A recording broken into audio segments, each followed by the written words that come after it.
그 칼빈의 기독교 강요 제2권 또 8장에 있는 내용을 가지고 또 함께 은혜를 나누고자 합니다. 제 8장의 제목은 이렇습니다. 다 같이 시작. 도덕법 10계명의 해설. 도덕법이라고 하면 율법을 말하는 것이고 또 그 율법을 압축한 것이 10계명이기 때문에 그 율법을 해설하고 또 10계명을 어떻게 해설하는 게 좋으냐, 뭐 이런 내용이 오늘 중요한 내용이 되겠습니다. 지난주에 우리가 제7장을 같이 살펴보면서 칼빈은 율법을 폐지할 게 아니다, 너무 중요하다, 그렇게 이야기를 했어요. 왜 여러분 율법이 중요할까요? 율법은 우리가 죄인임을 알게 하고 우리를 그리스도에게로 인도하기 때문이다. 그리고 또 다른 하나는 뭐냐면 믿지 않는 사람들에게 있어서도 오늘날 세상에 있는 모든 법은 다 그 율법에서 나온 거예요. 그래서 죄를 짓지 않게 하고 또 두렵게 하고, 그래서 오늘날 사회 질서를 유지하도록 하는 것이 이 율법이다 하는 거예요. 세 번째로는 뭐냐? 그러면 우리 믿는 사람들에게 있어서는 율법이 죄인의 길에 서지 않게 하고 또 우리를 더욱더 온전하게 하고 우리를 겸손하게 하고, 그런데 우리의 지침서가 되는 게 율법이다, 이런 거예요. 그리고 이 율법 뒤에는 하나님의 마음이 숨겨져 있습니다. 이 율법을 크게 보면은 하나는 하나님 사랑에 대한 거고 또 다른 하나는 이웃 사랑에 대한 거고, 이 두 가지가 같이 있는데 하나님 사랑은 어떻게 하느냐? 마음을 다하고 뜻을 다하고 목숨을 다하고 힘을 다하여 하나님 사랑해야 되고, 이웃 사랑은 어떻게 해야 되느냐? 내 몸과 같이 사랑해야 된다. 그래서 이 율법을 우리가 읽어보게 되면 그 안에 하나님의 사랑이 담겨져 있다. 그래서 칼빈은 이렇게 율법을 두 가지로 표현을 했어요. 첫째는 뭐냐면 하나님의 성품을 비추는 거울이다 그랬어요. 하나님은 거룩하시고 완전하시기 때문에 그 하나님의 그 거룩하심에 비추어서 보면 우리는 얼마나 더럽고 추악한 냄새나는 죄인인가 하는 것을 알게 되고, 또 다른 하나는 뭐냐면 우리가 걸어가야 할 길을 비추는 등불이다, 그렇게 이야기를 했어요. 이 얘기는 뭡니까? 그런 죄인이 그러면 어떻게 살아가야 되느냐, 어떻게 구원을 받게 되느냐, 그건 다른 게 아니라 그리스도에게로 나가야 된다. 그래서 우리를 그리스도에게로 잘 안내하는 어떤 등불과 같다, 칼빈은 그렇게 이야기를 했어요. 그래서 율법의 내용을 가만히 보면 하나님은 너무 거룩하시고 또 그런 거룩하신 하나님 앞에 우리는 죄인인데 우리가 그 하나님의 사랑을 깨닫게 되고 우리가 그리스도 앞으로 나가게 되는 그런 놀라운 신비가 이 율법 안에 담겨져 있다는 거예요. 예를 들어서 우리가 10계명을 가지고 같이 한번 살펴보도록 하겠습니다. 여러분, 10계명이라고 하는 것은 그 하나님께서 주신 두 돌판이잖아요. 여러분, 성경을 한번 찾아보겠습니다. 출애굽기 31장 18절에 있는 말씀에 보면 시작. 여호와께서 시내산 위에서 모세에게 이르시기를 마치신 때에 증거판 둘을 모세에게 주시니 이는 돌판이요 하나님이 친히 쓰신 것이더라, 이렇게 되어 있어요. 그러니까 돌판을 만들어 주신 분도 하나님이시고 그 돌판 위에다가 글을 써 주신 분도 하나님이시고, 그러니까 하나님께서 우리들에게 그와 같이 주셨다는 거예요. 근데 모세가 그거를 가지고 내려오다가 어떻게 했어요? 내려와서 보니까 이스라엘 백성들이 금송아지 우상을 만들어 놓고 그 앞에서 춤을 추고 있으니까 그냥 화가 있는 대로 나가지고 그 돌판을 깨트렸다는 거예요. 그래가지고 첫 번째 돌판이 깨져버렸어요. 그리고 난 다음에 모세는 그 하나님의 진노를 억제하기 위해서 어떻게 했냐면 이스라엘 백성들 가운데 여호와의 편에 설 자가 누구냐? 여호와의 편에 서 있는 자는 자기에게 다 나오도록 했어요. 그러니까 다 뭐 금송아지 만들어 놓고 그 앞에 다 춤추고 있고 그렇게 하고 있으니까 그 가운데서 그래도 여호와 편에 정신 차리고 서 있는 사람이 있다면 다 내게로 오라. 그랬더니 누가 나왔냐면 레위 사람들이 나왔어요.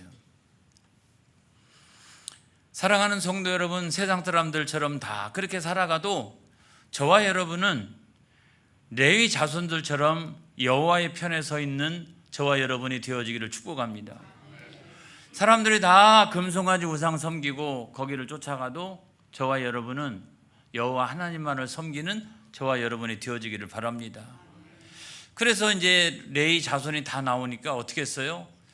야, 이 문에서 저 문까지 그냥 닥치는 대로 쳐라 그랬어요.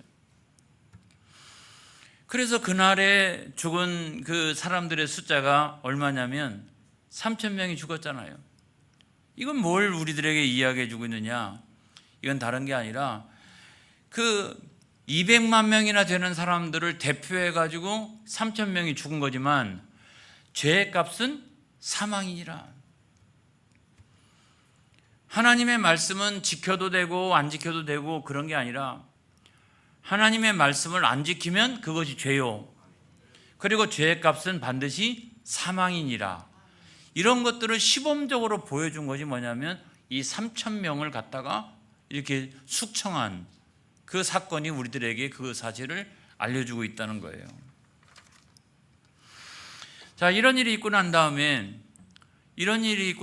하나님은 이 두 돌판을 다시 주셨어요. 그런데 어떻게 했을까요, 여러분? 출애굽기 34장 1절에 있는 말씀에 보면 이렇게 되어 있잖아요. 시작. 여호와께서 모세에게 이르시되 너는 돌판 둘을 처음과 같이 다듬어 만들라. 내가 깨트린 처음 판에 있던 말을 내가 그 판에 쓰리니. 여기 보면 이 두 돌판을 만든 건 누구예요? 모세가 만들었잖아요.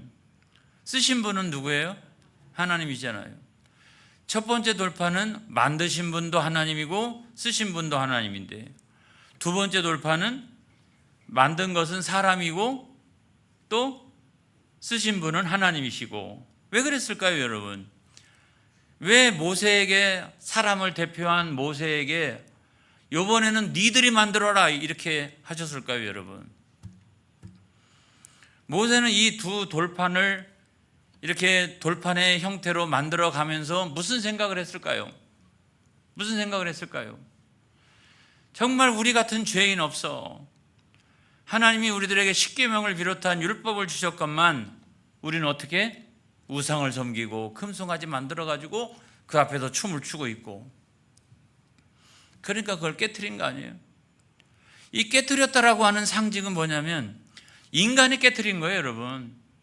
하나님 깨트린 게 아니잖아요. 이 언약을 체결할 때 사람이 깨트린 거예요, 여러분. 하나님이 깨트린 게 아니잖아요. 야, 우리가 깨트렸구나. 우리가 율법을 어겼구나. 그래서 우리가 죄인이구나. 이 사실을 하나님이 철저하게 깨닫도록 하시기 위하여 네가 한번 깎아봐 라고 해가지고 두 돌판을 처음 돌판과 비슷한 모형을 가지고 그대로 만들도록 하신 거예요. 이걸 네가 한번 만들어봐라. 만들면서 우리는 죄인이고 이 율법을 깨트린 것은, 이 십계명을 깨트린 것은 하나님이 아니고 우리 인간이 깨트린 것이다. 이것을 알게 하시기 위함이었어요. 그런데도 여러분, 하나님은 어떻게 하셨다? 그 사람이 만들어 놓은 그 돌판에다가 십계명을 다시 써가지고 주셨어요. 이걸 우리가 뭐라고 얘기하냐면 언약의 재설립, 뭐 언약의 제 어떤 규정, 이런 것이라고 이야기를 합니다. 그래서 하나님이 그 언약을 다시 수립해 주신 거예요. 다시 언약을 수립해 주셨어요. 여러분, 우리가 하나님의 입장이라고 보면은 그거 거기다가 이게 우리가 십계명을 다시 새겨줘요. 근데 그것이 바로 하나님의 마음이라는 거예요. 그래서 언약을 재수립해 주시는 하나님, 그게 하나님 마음이고, 더 나가 보면은 이것은 무엇을 의미하느냐? 이것은 바로 새 언약 되시는 예수 그리스도를 예표한다라고 하는 이야기예요. 그러니까 율법을 깨트린 건 인간이요, 하나님은 그럼에도 불구하고 그 인간을 사랑하셔서 다시 언약을 새겨주시고 새 언약으로 예수 그리스도를 우리 가운데 보내주셨다는 거예요. 할렐루야, 아멘. 그래서 성경의 말씀 가운데 이런 말씀들이 있지 않습니까? 우리가 아직 죄인 되었을 때 그리스도께서 우리의 죄를 대신하여 십자가에 죽으심으로 하나님께서 우리에 대한 자기 사랑을 확증하셨느니라, 이런 말씀이 있잖아요. 그러니까 이 십계명, 이 율법을 가만히 보면, 이 십계명과 율법을 가만히 보면 그 속에서 우리가 두 가지를 알 수가 있는데, 하나는 뭐냐면 죄인은 반드시 죽을 수밖에 없도다 하는 것이고, 그럼에도 불구하고 우리가 구원받을 수 있는 이유는 하나님의 사랑 때문이다. 할렐루야. 이것이 십계명과 그 다음에 구약의 율법 뒤에 이것이 숨겨져 있고 이것이 담겨져 있다는 사실을 여러분 믿으시기를 바랍니다. 할렐루야. 그래서 우리가 율법을 절대로 폐지할 것이 아니다. 사도 바울이 그렇게 이야기했던 이유는 딱 한 가지다. 그건 다른 게 아니라 그 율법의 효력, 그 율법의 효력이 그리스도 예수를 믿으면 그거는 폐지가 되어진다라고 하는 것을 설명한 것이지, 율법이 우리들에게 필요가 없다. 여러분, 사도 바울은 그런 얘기를 한 적이 없어요. 칼빈도 그렇게 이야기하지 않습니다. 성경이 우리들에게 그렇게 말씀하지 않아요. 그렇기 때문에 율법은 우리들에게 너무너무나 중요한 것이다 라고 하는 사실을 믿으시기 바랍니다. 그래서 우리가 이 십계명을 어떻게 해석하면 좋으냐, 또는 율법을 해설하면 좋으냐 하는 걸 볼 때 첫 번째가 뭐냐면 이거예요. 첫 번째가 영적으로 해석해야 된다. 그래서 칼빈은 하나님은 영적인 입법자다 이렇게 표현했어요. 하나님이 세상 가운데 성문법을 세워주셨는데 그 법이 도덕법인데 그 법은 영적인 거라는 거예요. 그러니까 그 성문법을 해석할 때 우리가 문자주의적으로 해석하면 안 돼요. 살인하지 말라, 그냥 단순히 이렇게 문자주의적으로 해석하면 안 돼요. 여기에는 영적인 것이 담겨져 있다는 거예요. 영적인 측면에서 우리가 해석을 해야 된다는 말이에요. 이 말씀이 어떤 말씀이냐, 예를 들어서 제가 한번 설명을 해보겠습니다. 예를 들어서 살인하지 말라. 자, 첫 번째로 보면 이런 거예요. 첫 번째, 자, 살인하지 말라, 이런 계명이 있잖아요. 이런 계명은 첫 번째로 보면 계명의 모든 표현들은 제유법으로 되어져 있다. 이 제유법, 이게 무슨 얘기냐면 이게 부분적으로 표현되어져 있다는 거예요. 이게 부분적으로 표현되어져 있다. 제유법, 부분적으로 표현되어져 있다. 그래서 살인하지 말라라고 하는 것은 그냥 단순히 겉으로 드러난 이것만을 이야기하는 게 아니다. 여러분, 세상의 법이라고 하는 건 이렇지 않습니까? 결과법 아니에요?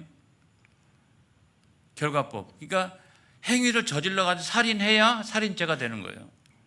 그런데 우리가 하나님의 법을 영적으로 해석해야 되는 이유는 뭐냐면, 살인하려고 하는 마음과 그 의도와 이런 것도 다 죄가 되는 거예요. 그렇기 때문에 우리가 영적으로 해석하지 않으면 안 된다라고 하는 말씀을 드리는 거예요, 여러분. 그래서 시기하고 미워하고 질투하고 폭력을 행사하고 폭언을 하고 살인하고 그렇다라고 하면 하나님의 말씀은 맨 앞에 있는 시기하고 미워하고 질투하고 폭언하고 폭행하고 맨 뒤에 있는 살인행위까지 전체가 하나님의 심판의 대상이라는 거예요. 그거를 살인하지 말라 이렇게 표현했지만 사실은 이것이 제유법으로 표현되어져 있는 것이기 때문에 이거 전체를 의미하는 것이다.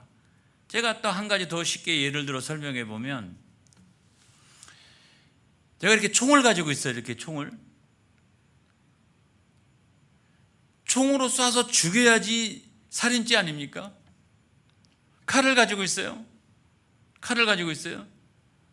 근데 칼을 사용해가지고 사람을 죽여야지 살인죄가 성립되잖아요. 세상의 죄는. 그런데도 불구하고 총을 들고 상대방을 죽이려고 하는 마음을 가졌다든지 아니면 칼을 가지고 상대방에게 해를 끼치려고 하는 마음을 가졌다든지 하면 이미 이건 살인죄라는 거예요. 그래서 우리가 하나님의 법을 세상의 법처럼 해석해서는 안 된다라고 하는 말씀을 첫 번째로 드리는 거예요. 무섭죠? 회개하시기 바랍니다. 그러니까 마음으로 짓는 죄도 그렇다는 거예요. 마음으로 짓는 죄도. 그 다음에 두 번째는 뭐냐면 이런 거예요. 두 번째는 자, 표현된 계명은 반대적으로 추론해야 된다. 그러니까 이거예요. 살인하지 말라라고 하는 것은 그것으로 끝나는 게 아니고 다른 사람의 생명을 귀하게 여겨야 된다. 살인하는 거의 정반대는 뭐예요? 다른 사람의 생명을 귀하게 여기는 거잖아요. 함부로 거기에 손상을 끼치는 것이 그러면 안 되는 거잖아요. 그래서 하나님의 계명을 해석할 때는 반대적인 측면까지 추론해야지 비로소 하나님의 말씀의 뜻과 의미를 제대로 알 수가 있다라고 하는 거예요. 그 다음에 세 번째로 보면, 자, 표현된 계명은 안쪽으로 추론해야 된다. 아까 했던 말하고 똑같은 거죠. 결과법이 아니라는 거예요. 안쪽으로 내 마음속에 시기하고 미워하고 질투하고 상대방에 대해서 폭언하고 그 다음에 폭행을 저지르고 그렇게 하면서도 그 안에 살인하고 싶어하는 마음, 그 의도, 그런 것이 있다라고 그러면 이것도 그 안쪽으로 추론해야 된다는 거예요. 그 안쪽까지 다 살펴야 된다는 말이에요. 그것이 뭐다? 살인하지 말라라고 하는 한 문장의 표현 안에 이와 같은 것이 다 전부가 들어가 있는 것이다. 그게 하나님의 뜻이다. 그게 계명이 가지고 있는 의미다라고 하는 것을 이야기해 주고 있다는 거예요. 그래서 우리가 문자주의적으로 해석하면 안 된다. 어떻게 해석해야 된다? 영적으로 해석해야 된다. 그리고 반대적인 측면에서 추론해야 된다. 또 안쪽으로 추론해야 한다라고 하는 거예요. 그런 마음을 먹는 것 자체까지도 그건 하나님의 심판의 대상이 되어진다라고 말씀하고 있는 거죠. 그 다음에 두 번째로 보면, 자, 십계명을 해석할 때, 계명을 해석할 때 두 번째로는 조화롭게 해석을 해야 된다는 거예요. 조화롭게. 여러분, 칼빈은요, 이거를 두 개로 나눴어요. 근데 우리가 상식적으로 생각을 해봐도 십계명은 두 가지 내용으로 되어져 있어요.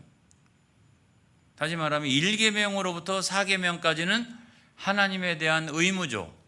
하나님에 대한 의무. 하나님에 대한 의무인데 이건 다른 표현으로 얘기하면 경건이라고 말할 수 있어요. 하나님 앞에서 경건해야 된다 이런 거고. 5계명으로부터 시작해가지고 10계명까지는 뭐냐?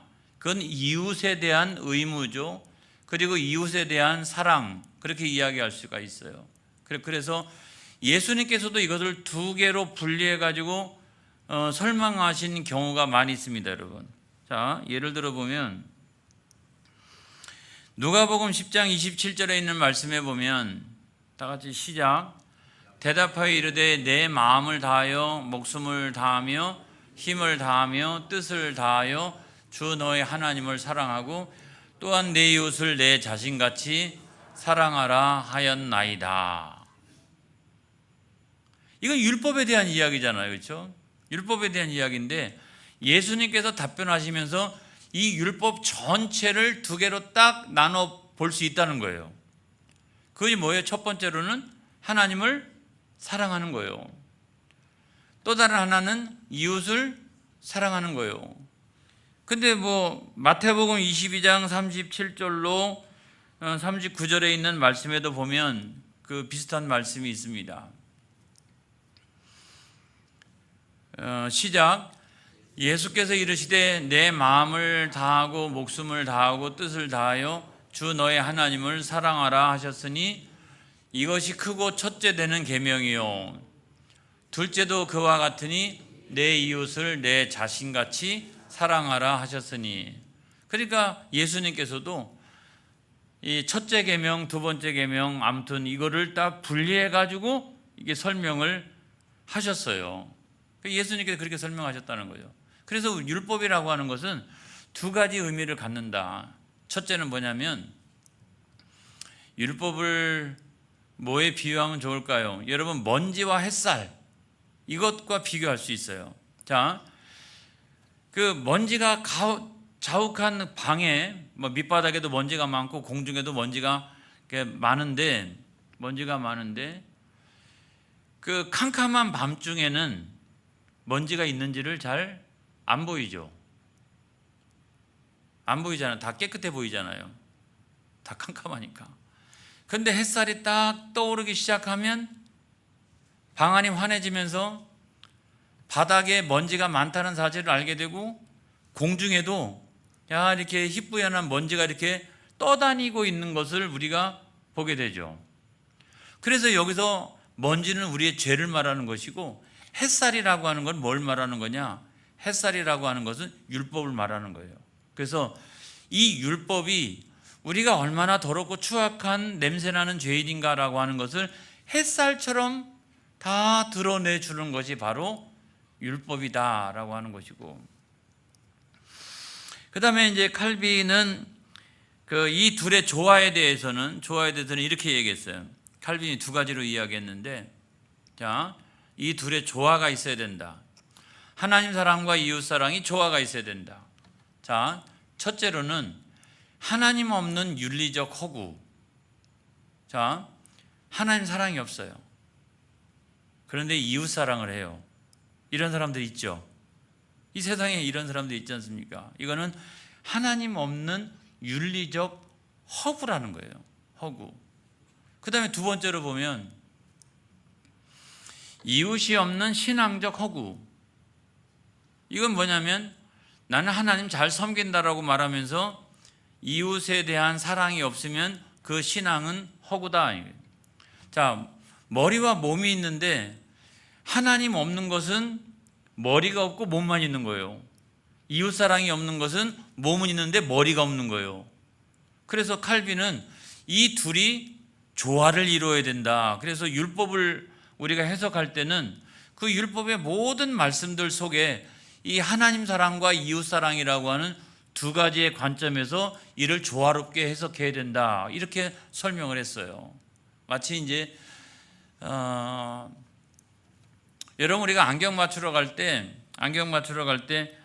그냥 무조건 안경을 맞춰주는 건 아니잖아요. 시력 검사하잖아요. 그 다음에 시력 검사하고 난 다음에 두 번째로는 이 시력을 교정하기 위해서 교정용 안경을 끼워주기 시작합니다. 이렇게 한쪽부터 끼워주기 시작하죠. 그래서 나중에 어느 정도 되면 잘 보여요? 그러면 손을 들잖아요. 그렇죠? 그러면 반대쪽도 끼워주기 시작합니다. 하나씩 도수를 높여가면서 끼워주기 시작을 하죠. 잘 보여요? 그러면 손을 딱 들어요. 근데 나중에 이쪽도 잘 보이고 이쪽도 잘 보이면 다 잘 보일 것 같잖아요. 근데 너무 잘 보여가지고 나중에 눈에 부담이 되는 경우가 있죠. 그러면 이쪽에서 하나 빼고 이쪽에서 하나 빼고 그렇게 했더니 오히려 더 잘 보이고 눈에도 다른 이상이 없고 잘 보이기도 하고 또 편하기도 하고 어떤 경우는 너무 뚜렷하게 보이는데 눈에 부담이 되는 경우도 있죠. 그래서 일부러 하나씩 빼기도 하고 그렇게 하면서 교정을 하는 거잖아요. 그래서 하나님 사랑이라고 하는 것은 교정용 안경과 같다. 한쪽으로 이렇게 하나님 사랑, 이웃 사랑, 그래서 그 조화가 있어야 된다라고 하는 것을 이야기해 주는 거죠. 그 다음에 세 번째로 보면 십계명에 대한 자세한 해설은 생략할래요. 왜냐하면 1계명, 2계명, 3계명 나 외에 다른 신을 섬기지 마라, 우상 섬기지 마라, 망령되 일컫지 말아라, 안식일 이런 것들은 다 아까 제가 설명을 했잖아요. 어떻게 해석해야 된다? 하나는 영적으로 해석해야 된다. 또 하나는 반대쪽으로 추론해야 된다. 세 번째는 어떻게 해야 된다? 안쪽으로 추론해야 된다. 이렇게 보면 이 계명이 우리들에게 엄청난 많은 것들을 깨닫게 해준다라고 하는 것이기 때문에 제가 오늘 이 시간에는 그거를 다 설명하거나 그러진 않을 거예요.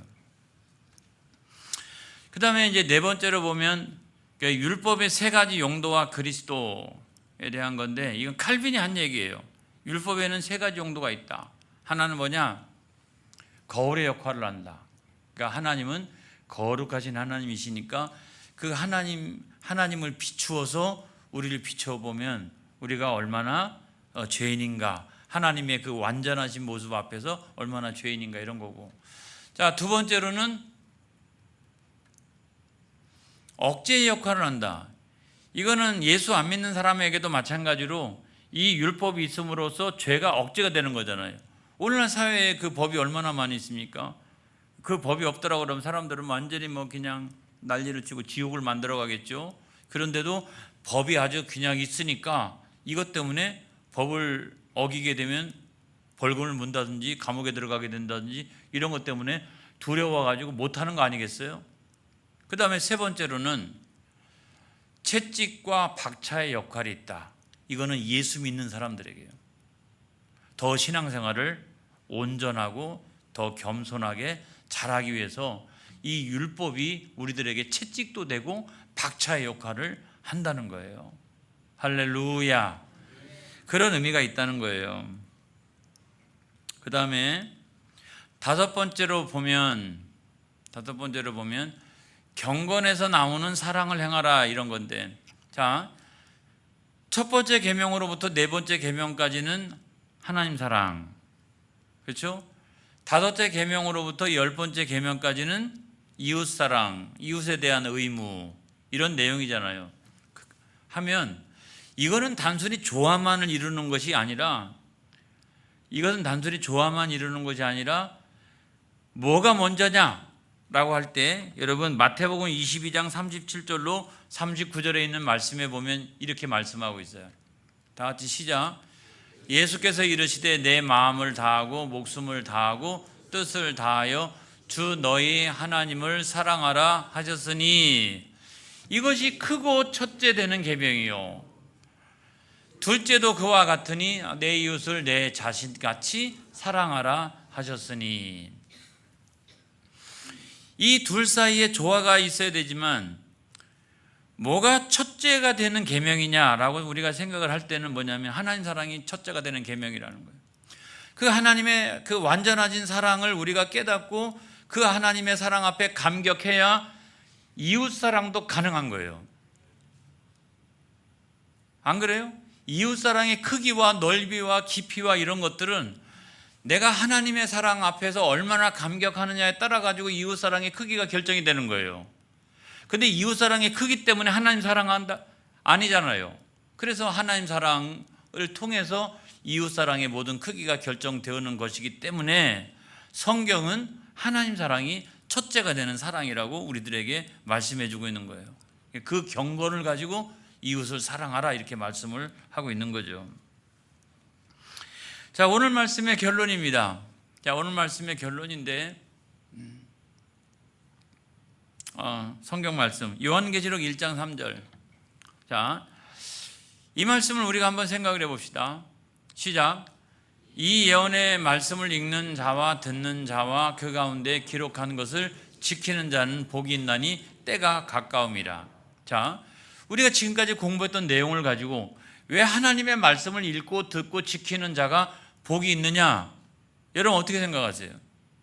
하나님의 말씀을 우리가 잘 알고 그 말씀을 묵상하되 아까처럼 영적으로 해석하고 반대쪽으로 추론하고 또 어떻게 안쪽으로 추론하고 그렇게 하니까 그 하나님의 말씀을 읽고 듣고 지키는 자가 복을 안 받을래야, 생각해 보세요. 안 받을래야 안 받을 수가 없는 거 아니겠어요? 할렐루야. 그래서 여러분 모든 하나님의 말씀을 우리가 대할 때는 바로 그와 같은 칼빈이 이야기했던 이 세 가지 방식으로 어떻게? 영적으로, 두 번째는 반대편으로, 세 번째로는 안쪽으로 하나님의 말씀을 그렇게 풍성하게 묵상하고 적용하는 저와 여러분이 되어지기를 주님의 이름으로 축복합니다. 축복합니다. 기도하겠습니다.